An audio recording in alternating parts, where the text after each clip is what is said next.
Hai, saya Afan, murid tingkatan 1 di SMK Pekalan.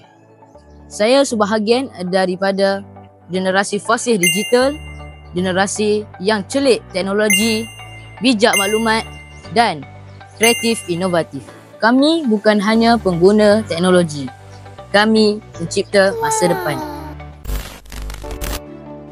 Setiap hari, saya belajar menggunakan pelbagai platform digital. Teknologi membantu saya belajar secara lebih interaktif, menyeronokkan dan fleksibel. Saya juga boleh mencipta animasi, video, bahkan aplikasi mudah.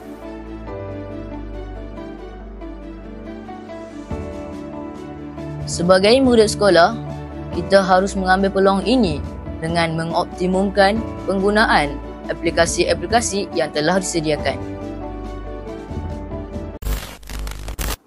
Tapi, dunia digital juga penuh dengan cabaran. Maklumat palsu, buli cyber dan ketagihan media sosial.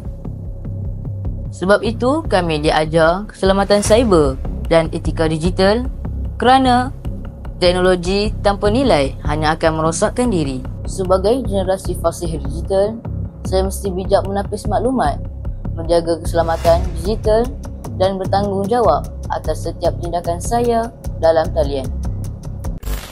Saya ingin menjadi pencipta aplikasi pendidikan untuk membantu pelajar luar bandar belajar dengan lebih mudah.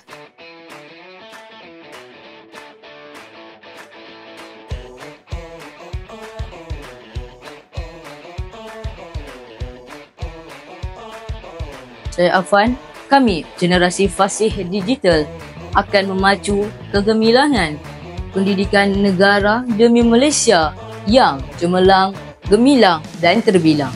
Bye.